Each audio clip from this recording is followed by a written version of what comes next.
What is this bee doing? He's just sitting there.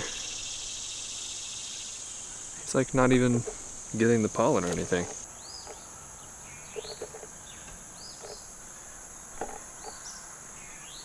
Onions and cabbage still growing. Have I mentioned that we have a lettuce tree? I mean, a lettuce tree. What? A lemon tree. I don't know if I mentioned that, but this lemon right here is finally turning, it looks like, from green to yellow. For a while we weren't sure if it was a lime or not, because it's been green for a long time, but apparently they do that. So, but it looks like it's finally starting to turn.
So basically, I'm just trying to break up the native soil here just a little bit. I don't really know if it's going to do that much, but the idea is just to allow water to be able to even get into it at all. Whereas when it's so compacted in that clay, water like can barely even seep into it. But also so that when I put this same material that I have here, when I put it here, the nutrients and stuff from that will be able to flow down into the ground and hopefully start amending the soil down there as well. But I'm going to put a big layer of compost anyway, so that's really what I'm going to be planning into anyway. But so now I'm going to go get the wheelbarrow that has the material from the storm drains, and if yesterday was any indication, the size of that one worm, then maybe there'll be some giant worms again in the wheelbarrow.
Okay, so more progress on the bed. It's getting longer. I think I used 4 or 5 bucket loads of compost for that, which I'm eventually going to add more compost to this. I want the compost to be even higher, but I'm just kind of trying to figure out if I could even fill out this whole length with the compost that I have now with just at least a couple of inches, or if I want to fill in this right here that's already here that I just did with like 4 or 5 inches, which that might be the better choice. I'm not really sure. But yeah, it's really not difficult to do. Just move the pine straw out of the pine straw. I said that yesterday too. The straw out of the way, and then put down the material. That's really it. I probably could compact it a little bit so that when it rains, it doesn't, maybe it won't wash it away or whatever as easily. I want to get wood chips to start putting in the pathways, even though I don't really have a pathway right now because the trellises are in the way. The trellises are going to get moved eventually once the beans are done. But yeah, it feels good to finally be using and putting the compost into the ground, like actually on the ground. It's not the most perfect compost, that's for sure. It's got lots of chunks in it. But I think it'll be okay. I hope it'll be okay. But if not, like I always say, it's a learning experience, and it'll be worth the adventure and the things that I learned, and I'll just make better compost in the future, hopefully.